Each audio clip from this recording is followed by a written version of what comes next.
This 8-inch bronze maquette, or small study, is the first in a series of sculptures intended to explore the pre-biblical concept of a powerful, creative, and generous female deity. Here she is celebrated by Eve, who proudly offers as a sacrament the pomegranate, symbol of knowledge and fruitfulness.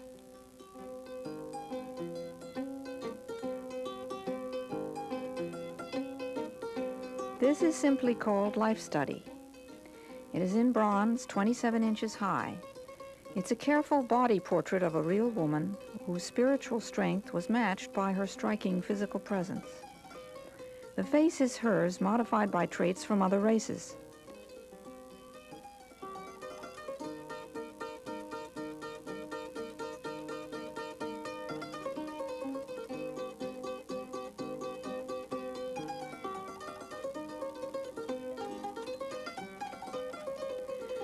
All the other sculptures in the series derive from this work, with a little further direct use of the model.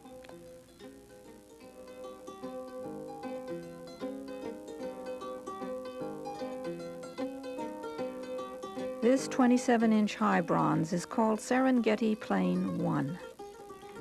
It recalls the early appearance of the human race in Africa and emphasizes the elements of dance and song which characterizes their ceremonies up to the present day.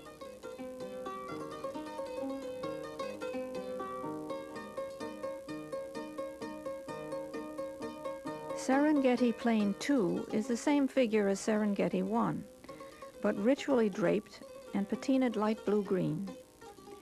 Each of the following smaller work is one of a pair, the first nude and the second with ceremonial drapery.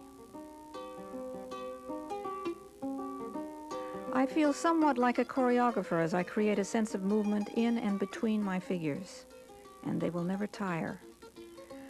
I'm interested in things that grow and die, and I'm in love with the human form. Its gestures, be they spontaneous or controlled, comprise our only true Esperanto.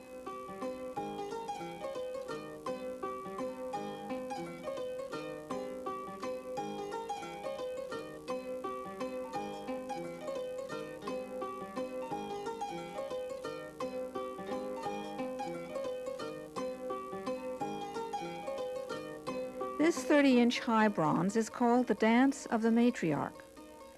It was suggested serendipitously by the twisted armature returned to me after the plaster casting of Serengeti 1.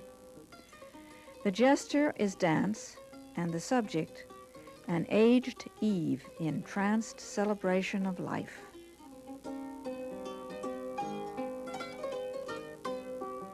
This is the second version of the Dance of the Matriarch, only draped and patined dark green.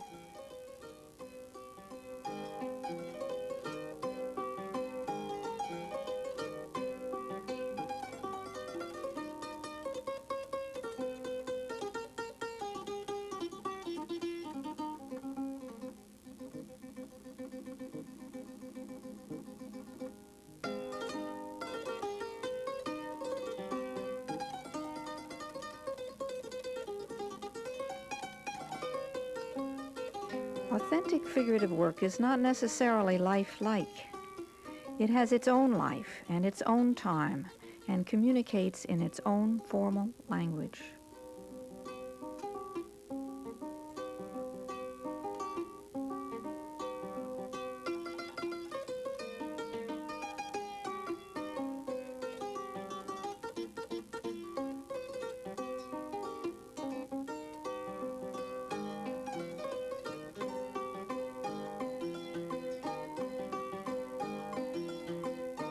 This black patinaed 29-inch bronze is called Nile Valley 1. A young Eve strides forward in the ancient Egyptian manner, the difference being that she is pregnant.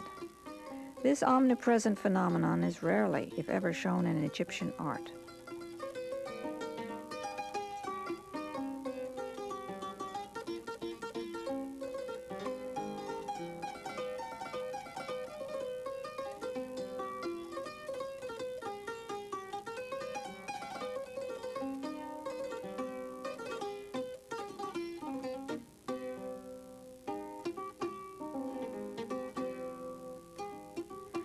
This Eve has no need to present a fruit. She is herself fruitful.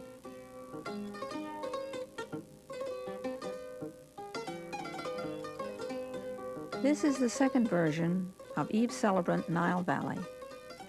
Now the figure is draped and patinaed green.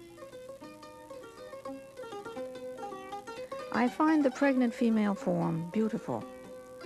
It seems to have been a taboo subject, except for the cult of the Virgin, African art, and certain minor Egyptian and Indian deities.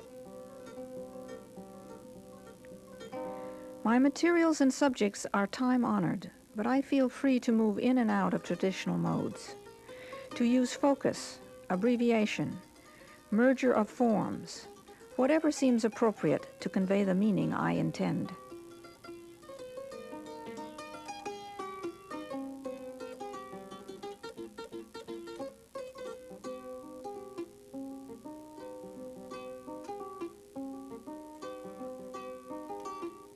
This is the final version, 78 inches high, of Eve's Celebrant. It is now in plaster, painted and waxed to resemble the bronze for which it is ultimately intended.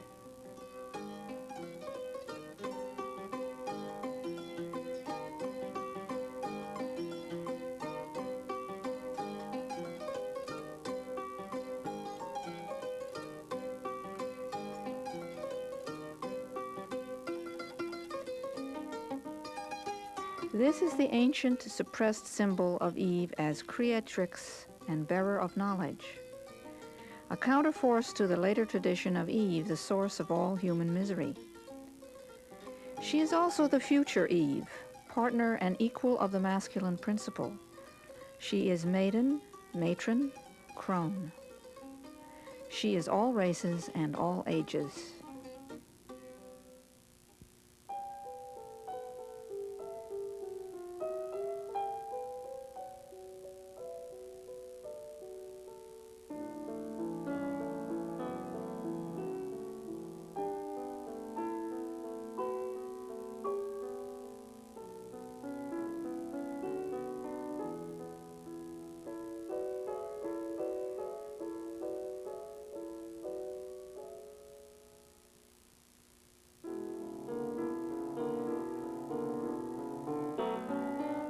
This unique bronze is an early work cast in Paris called Sleepwalker.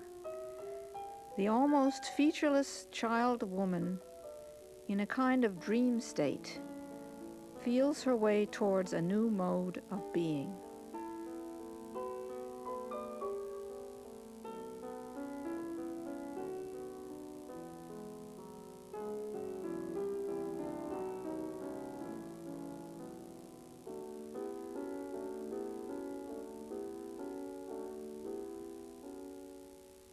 This unique bronze, titled Prelude, is almost 5 feet long.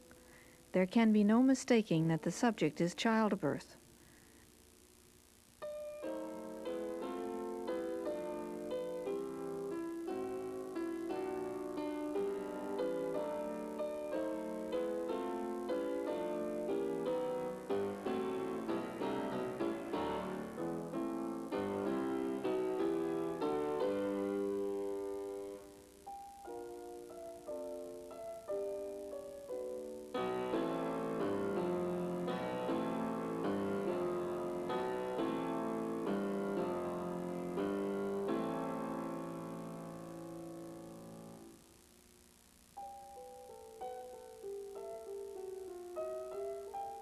The draperies recall an early practice of tying rags to the bedposts for the woman to grasp. Some of these details, I see in retrospect, take on the aspect of a curtain rising on a drama.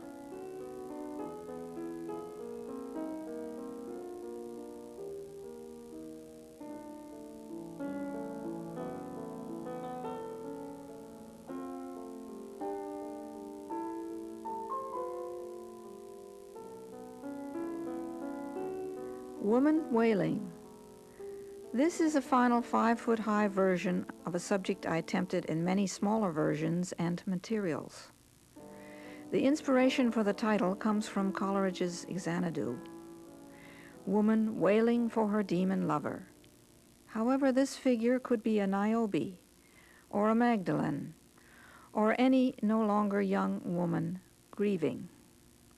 Lately I've begun to see how my female figures, loving, pregnant, birthing, nurturing, prophetizing and dreaming, aging and mourning, are consonant with women's new awareness of what their roles have been and what they might be.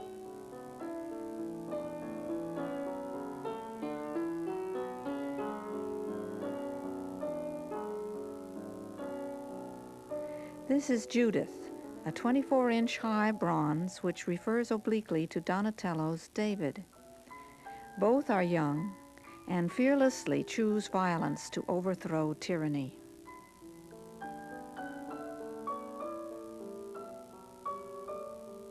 This is the 24-inch bronze competition maquette, The Spirit of Liliuokalani, for an 8-foot-high bronze commissioned by the Hawaiian legislature to commemorate the last monarch of Hawaii.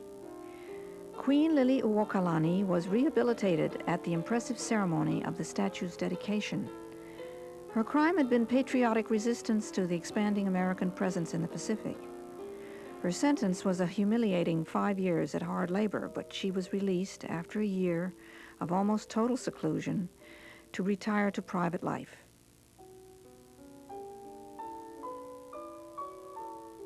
While her reigning brother was on a global state tour, Liliuokalani assumed the title of regent. She then displayed the firm dedication to her people's rights, which would later cost her the crown. This 19-inch high bronze bust is one of many portraits, done from photographs, executed in clay and bronze along with many drawings to assist me in making the monumental portrait of this remarkable woman. This body of work I call Search for the Queen. This is the second large-scale aspect of the oracle Rapturous. It was developed from a series of 7 smaller bronzes. The first is in Radcliffe Yard, Cambridge. This one is 92 inches high. The figure is patinaed fiberglass, intended for bronze. It sits on a steel tripod with a fiber knot.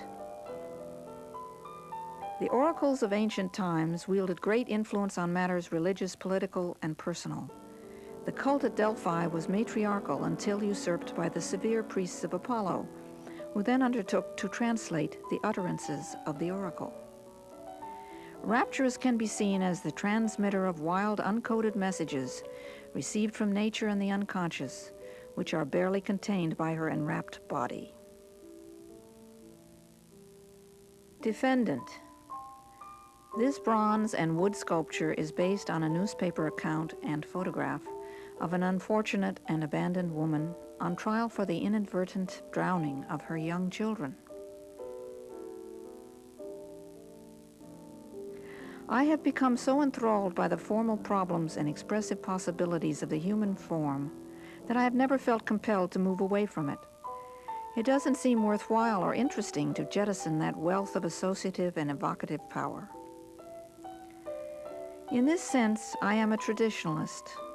I would like to do work, not necessarily in the old manner, but fit to join the speaking past in its dialogue with the future.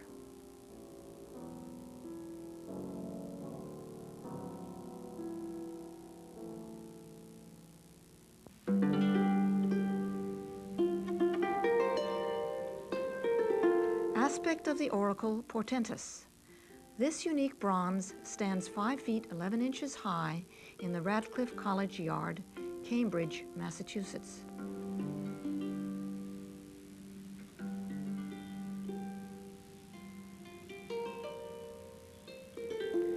Derived from the series on the Delphic Oracle, the sculpture can be viewed as a metaphor for women of vision and authority with the powerful gift of communication.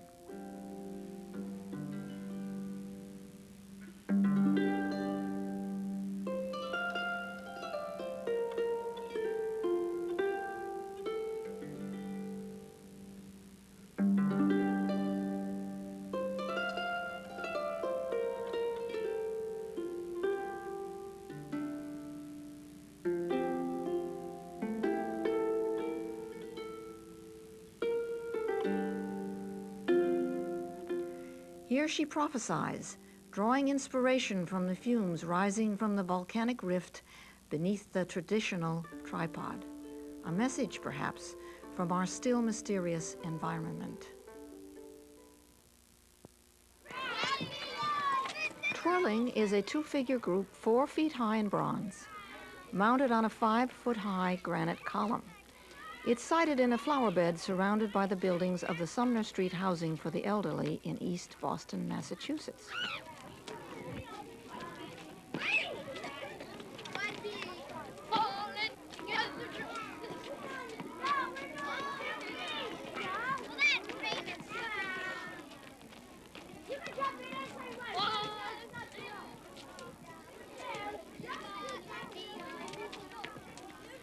The young girls are depicted as spinning each other around.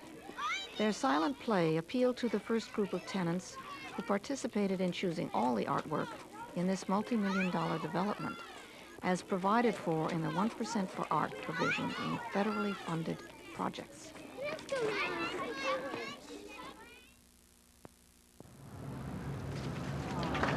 The Spirit of Lili Uokalani is an 8-foot-high bronze commissioned through a competition by the state of Hawaii. It commemorates the last monarch of the Hawaiian Kingdom, overthrown in 1893. Ai mai ka I ke anu ai mea. Mai ka I re anu Hawaii mea, ka hiko anu ke ki pupu. Mai ka I re anu Hawaii mea, ka hiko anu ke ki pupu. Tauan o ta'aina mala ke ki I o umi. Tauan o ta'aina mala ke ki I. The monument was dedicated in 1982 with great ceremony and emotion at the state capitol. For the Hawaiians, it marked a momentous renewal of their culture and dignity. It was perhaps the first symbolic step in righting the wrongs of the past.